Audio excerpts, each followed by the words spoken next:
Hello बेटा, 6th science non coaching class में हम लेसन 9 रीड कर रहे हैं। ठीक है बेटा, living organisms and there habitats. ठीक है, तो हमने टेम्परेचर, रेनफॉल, जो भी क्लाइमेटिक कंडीशन होती हैं, लिविंग नॉन लिविंग थिंग होती हैं, वो अलग अलग एरिया के अलग अलग रीजन के हिसाब से बेटा अलग अलग पाई जाती हैं। ठीक है, किसी जो हम कह दें कि जैसे अपने पास एरिया होगा, माउंटेन एरिया हो गया, या फिर दूसरे टाइप अपने पास हम कह दें दूसरी तरफ बेटा हिल स्टेशन होते हैं। तो अगर हम माउंटेन, हिल स्टेशन और डेजर्ट प्लेसेस की बात करें तो सभी में क्या होगी, क्लाइमेटिक कंडीशन होगी वो अलग अलग होंगी। और सबसे पहले जो क्विकली अपने माइंड में एक थॉट आएगा कि सबसे पहले हम किसी भी जगह पे जाएंगे तो वहाँ पे हमें क्या पता चलेगा कि यहाँ पे बहुत ठंडा है या फिर यहाँ पे बहुत गर्म है। उसके बाद वहाँ की अदर कंडीशन अपने सामने आती हैं। ठीक है, ये हमने पहली वाली क्लास में पढ़ा था।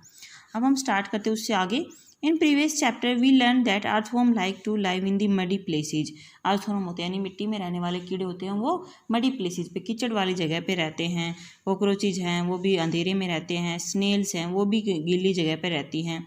Not only this, you may find ant and spiders even in your cupboards. ठीक है, जो अपने गत्ते होते हैं, इस तरह की चीज़ों में या पेपर की जो चीज़ें होती हैं उनमें अपनी चींटियाँ होती हैं, स्पाइडर्स होते हैं। ठीक है, so it is conclude that the organism are present on land, in water and in air. तो इस तरह से हम क्या कंक्लूजन लगा सकते हैं बेटा कि जो भी ऑर्गेनिजम्स होते हैं वो धरती पे भी रह सकते हैं, वो पानी पे भी रह सकते हैं, और वो एयर में भी प्रेजेंट हो सकते हैं।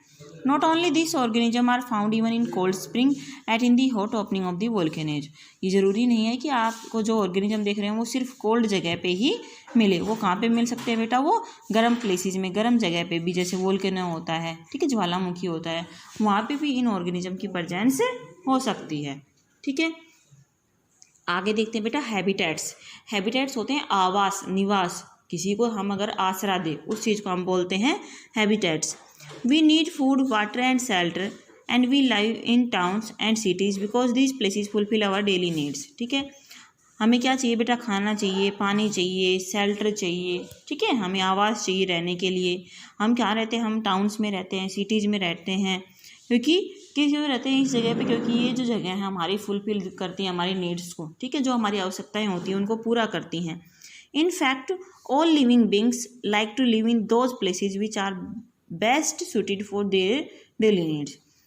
अगर हम देखें तो ज़्यादातर जो लिविंग बींग्स हैं, यानी कि प्लांट या एनिमल्स की बात करें तो एनिमल्स में हम भी आ गए बेटा, तो हम ऐसी जगह पे रहना पसंद करते हैं जहाँ पे हमारी सारी जो रोज़मर्रा की जो भी आवश्यकताएं होती हैं, नीड्स होती हैं, वो कंप्लीट हो जाएं easily. The place where living organism, plant and animal live is called their habitat.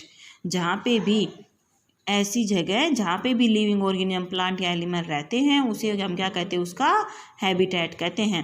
Habitat means dwelling place, यानी कि उसको जो पालता है। ठीक है, ऐसी जगह। So we can say that habitat is the place where an organism find food, water, air, light, shelter and other needs. तो इस तरह से हम कह सकते हैं कि बेटा आवास ऐसी जगह होती है जहाँ पे ऑर्गेनिज्म क्या लेता है बेटा, वहाँ पे उसे खाना मिल जाए, पानी मिल जाए।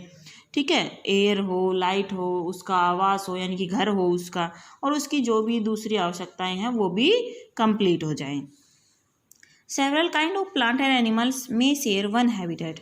बहुत तरह के प्लांट और एनिमल होते हैं बेटा, वो सिमिलर एक ही टाइप के शेल्टर में अपना घर बना लेते हैं, यानी कि उसी को शेयर करते हैं मिलके।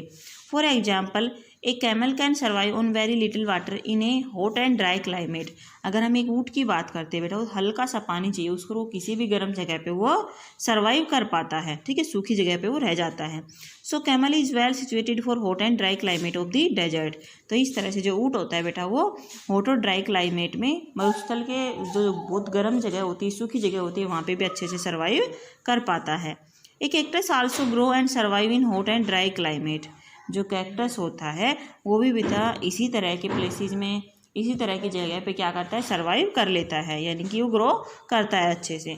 सो the habitat of camel and cactus is desert. तो देखो हमने देखा ना, डेजर्ट पे एक से ज़्यादा चीज़ें सर्वाइव कर पा रही हैं। कैक्टस भी सर्वाइव कर लेता है, कैमल भी सर्वाइव कर लेता है, अपने बेर बोलते हो ना, बरबेरी बोलते हो, बेरी, तो वो भी क्या होते हैं बेटा इसी जगह पे। नीम है, नीम बोलते, किक्कर, बबूल, जो भी कांटे वाले पौधे होते हैं ये क्या करते हैं, ऐसी जगह पे इजीली सर्वाइव कर पाते हैं। ठीक है बेटा, तो आपको जो ये आज मैंने करवाया है इसको रीड करना है और ये जो क्वेश्चन आंसर आए हैं इसको हमने रीड करके और इनको रफ नोटबुक में बेटा सोल्व करना है। ठीक है बेटा, इससे आगे हम करेंगे अपनी नेक्स्ट क्लास में।